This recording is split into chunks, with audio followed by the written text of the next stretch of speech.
The Vessel of Hatred is right around the corner. It is coming out tonight, and today I'm going to be bringing you a video showing you the build that I'm going to be leveling with 1 to 60, and the build that's going to get me through the campaign. So with that, let's jump right into the build. Now, of course, I'm going to be playing Spiritborn for my first class in Diablo 4. Now, don't worry, you're going to see other build guides from me besides Spiritborn, but Spiritborn is going to be my first. I plan to level up every single class to the max level. Probably within like a week or two, I should have all of them done. And there'll be build guides for all of them. But first, it's going to be Spiritborn, and this specifically will be a leveling build, meaning no Paragon, so only skill tree and equipment. Now, one thing to keep in mind is I'm only including equipment you can get from dungeons, and I'm mainly meaning the legendary aspect here. So all of these you can obtain by going through and completing a dungeon and getting. I'm not going to put any legendary aspects that require luck. There's none that are going to have to be dropped on the ground, ones that you can't obtain easily. All of these you can go get. This build will be 100% obtainable to every single person that watches this video just by completing 4 dungeons. Super, super easy. And this build with 4 legendary aspects can clear all the way through the campaign, all through the difficulties, and get you into Torment 1. So here, let's start with the skill tree. Now in the start, it's pretty standard, but you will have choices in this skill tree. I'll explain them.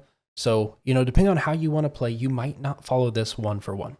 So with that, let's break this down, starting off with, of course, Withering Fist. This is our generator. This is how we're going to generate Vigor, which is the resource used for Spiritborn. So here we basically deal some damage over time, specifically poison damage. This is a poison build.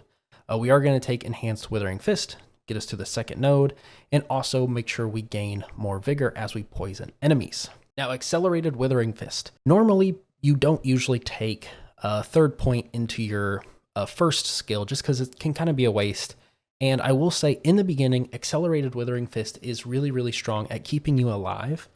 Now, later on, as you level up, and especially once you get past level 15 and you get Gorilla here, you're going to be really, really hard to kill, and you can take this away. You can take this point out and put it somewhere else. In the beginning, really, really strong, going to help you survive. And even when you go to higher difficulties, this will be helpful. But keep in mind, this is one of the points you can move around. I do plan to leave it in there because I plan to be jumping up in difficulty very, very fast, so I do think it will be helpful. Now, as we move down to our core skills, we of course have Stinger. Now, this is going to be our main spammable that is going to cost our Vigor, so this is going to be our resource spender. And so you strike a small area, dealing poison damage to enemies within as well as all surrounding poisoned enemies. So, Enhanced Stinger. Stinger applies 50% of its base damage as a poison over 6 seconds to all enemies hit. And of course, we'd have Advantageous Stinger. If Stinger strikes a vulnerable enemy, it heals you for 10% of your maximum life. And if you're healthy, it makes enemies vulnerable. Really, really, really good here. And the reason it's going to heal us, which is really nice because we are going to be using some healing later to actually give us a multiplicative damage bonus. So this is super, super helpful. And the fact that if we are at full health, it applies vulnerable, which gives us just a straight stacking 20% increased damage to all enemies that are vulnerable, no matter what, which is super, super helpful. Going to be making sure we do a ton of damage. Now, we are going to grab some passives here. We have Vigorous. We mainly just put a point in here so we can get into Balanced Exertion. Your skills cost 9% more Vigor, but instead deal 9% multiplicative increased damage. Or sorry, 15% multiplicative increased damage. I completely read those backwards. My bad, but 15%, which is just absolutely huge. Now, we are at the focus portion of our build with these focus skills. And this might be where you're like, whoa, what are you doing? Why are you using an eagle skill on a poison build? This is where you have a choice. Well, let's break this down. We are going to be using Soar, and the only reason we're using Soar is it is a mobility skill.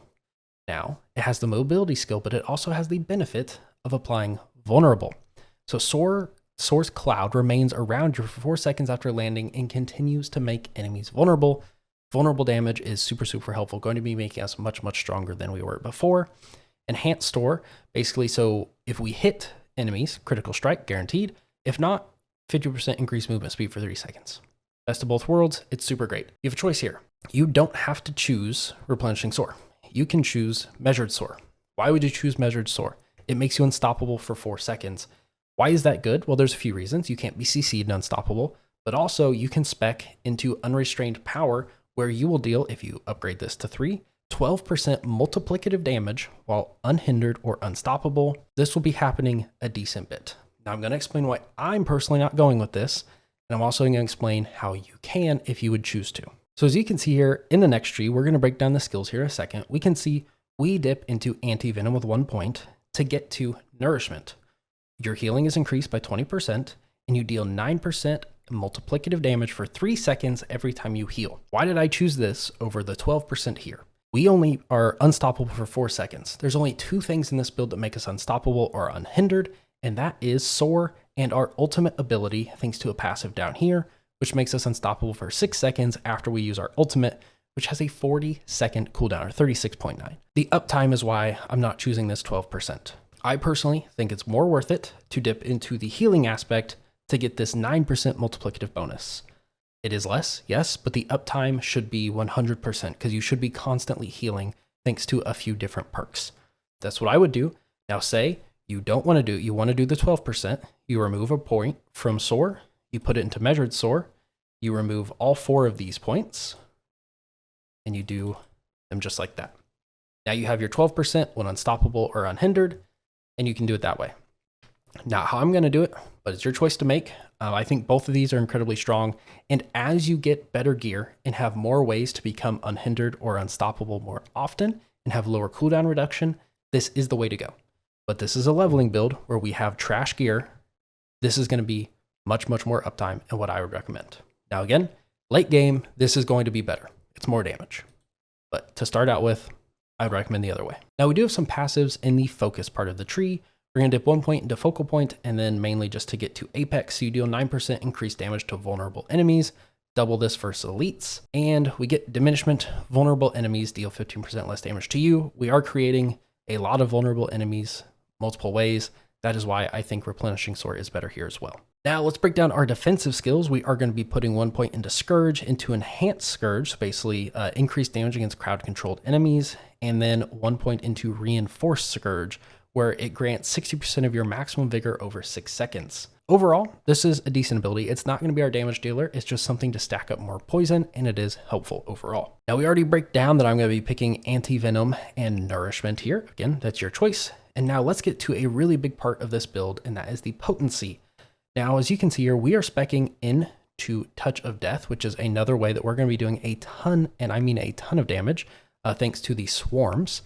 So when you strike an enemy, infect them, dealing 5% damage, and applying 420% poisoning damage over 9 seconds, and when the infection expires or a host dies, a swarm hatches and seeks enemies for 11.7 seconds, dealing damage per hit. You can have 3 swarms active. Now we max this 5 out of 5, go into Enhanced Touch of Death. Basically, infection heals you for your maximum life. Really good, more healing. And Invasive Touch of Death. Touch of Death swarm burst every second, applying 30% of its base poisoning damage over 6 seconds to surrounding enemies. Now we're going to buff this with a legendary aspect we can get from a dungeon, and I'll show you that in the gear section of the build. So we have 3 out of 3 into Ravenous. Your Centipede skills deal 7.5% multiplicative increased damage, double this bonus versus healthy enemies, no brainer. Then Oppressive, your Centipede skills deal 12% again, multiplicative increased damage to crowd controls enemies, and gain 30% additive increased crowd control durations, another really good one. This is the point of the build where we need to look at our 2 animal forms that we're speccing into, Gorilla and Jaguar. Why are we speccing into Gorilla? Casting a Gorilla skill deals 100% Thorns damage, which doesn't matter to us, and grants a barrier for 5% of your maximum life, up to 30% for 30 seconds. And the big thing here, all skills are now Gorilla skills. So every single time we use a skill, it grants us a barrier. It's basically going to make you unkillable and super strong, basically unkillable. Now, another thing this lets us do is spec into the Gorilla passive. Since all of our skills are now Gorilla skills, we put 1 point into Resilience. So casting a Gorilla skill increases 5%, grants you increased 5% maximum life for 10 seconds. Constantly have that. And then Dominant, Gorilla skills deal 15% multiplicative damage to knock down enemies, and their first hits have 5% chance to execute non-bosses. So overall, this is going to make us really strong, do a little bit more multiplicative damage, and overall make us pretty much unkillable. Now, in the ultimate skill category, of course, we're using the Devourer or the Centipede, which is incredibly strong. And this is just going to, it's actually a fitting name, devour everything in its path. Now, of course, we make this 5 out of 5 into the Harmonious Devourer, and then into the Exalted Devourer. While the Devourer is active, if a non-boss enemy's remaining life becomes poisoned, they die instantly. and release another swarm that deals 30% damage. Why is this really good? The problem with poison builds is you might kill a mob and you'll see their health bar drain, but that poison takes time. So if you kill a mob fully and it's just taking time for their poison to die from it, this just makes that instant, and it also spawns a swarm, which our swarms are buffed thanks to a legendary aspect that just makes this incredibly, incredibly strong.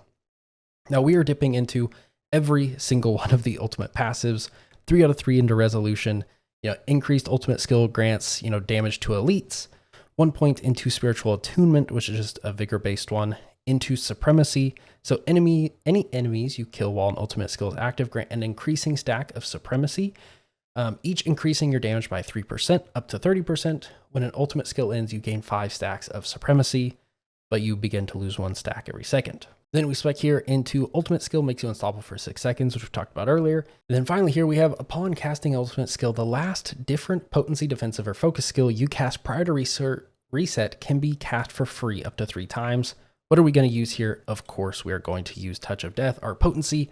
And as you can see, we have a 15-second cooldown. Now we can use this 4 times in the matter of like 3 seconds. We'll cast it normally. We'll cast our ultimate. Then we can spam this 3 more times, just increasing the number of swarms we have, increasing the explosion, the bursts, crazy, crazy damage. Your critical strikes cause poisoning on your enemy to burst, dealing 100% of the poisoning instantly to them and 20% of it to surrounding enemies. Crazy, crazy strong. And then damage increased by 30% multiplicative of your critical strike damage bonus, currently 127% multiplicative. Crazy, crazy strong build in the skill tree. Again, you have a few choices here, but overall, I would follow this pretty closely. And then again, as we get into the later games, some of these will change and I will make build guides for those. So with that, let's jump into the gear. Now we have 4 things to talk about and really 3. So let's break this down first with the amulet. This is the most important one. Stinger spawns a pestilent swarm at its target's location, which deals 113% of Stinger's base damage per hit. Pestilent swarms now last 100% longer and spiral outwards. Now, if this is our most important one, why not put it on our main hand because of the bonus that one-handed weapons get? That's because you're going to be changing this all the time. This is the #1 way to increase your attack damage as you level up is by a higher power main hand. Don't put it on there because you're going to be replacing this pretty much every time you get a loot drop. Replace this for its higher version. So put this on your amulet where it's not going to affect you if it's underleveled. And then we're going to continue that theme with the rings. So first we have the Soul Watch, Hoop of the Umbral. This is, again, not a new one. This has been around forever. Helps you restore your primary resource when you crowd control an enemy. And then, of course, we have the Insatiable Soul Watch. So kills extend the duration of your active Touch of Death swarms, again, our swarms, by 0.2 seconds when a swarm is replaced. Each burst, when a swarm is replaced, they burst for 300% of the damage it would have done, increasing our swarm's damage even more. And then, of course, this is an optional one, but you do have another slot you can use here on your gloves, and you can just put this one in here. It's another one completing from a dungeon that just basically just deals 13% multiplicative increased damage. If you stand still, it goes even higher, multiplied by 3. Against a boss, this can happen, but most likely it's not going to happen very often. It's just a free 13%. But again, if you get a higher leveled, arm, don't be afraid to put it on there. This is not a huge deal. Now let's talk real quickly about the animals once again. And of course, we are using Jaguar as our secondary animal that you'll get at level 30. And let's talk about why. It increases your ferocity by 1. Gain 1 stack of ferocity whenever you kill an enemy or damage a boss. Ferocity is attack speed, so it's bonus attack speed, which means we're going to be just attacking him faster, doing more poison damage, stacking it more, and overall is the best choice to make. I would recommend Gorilla and then into Jaguar. Again, Gorilla will be changing in the end game to slot for more damage, probably maybe something like Jaguar, or of course leaning into the poison ones, but Gorilla is going to be super, super helpful when you're leveling and trying to get into those harder and harder difficulties. This has been the Spiritborn build that I'm going to be running at the start tonight, 7 p.m. Eastern at the launch of Vessel of Hatred. If you enjoyed, leave a like down below, and of course this build will be pinned in the comments and in the description below for you to check out and follow. So with that, thank you everybody for watching. I hope you guys enjoyed. I hope to see you guys in a future video. Peace out.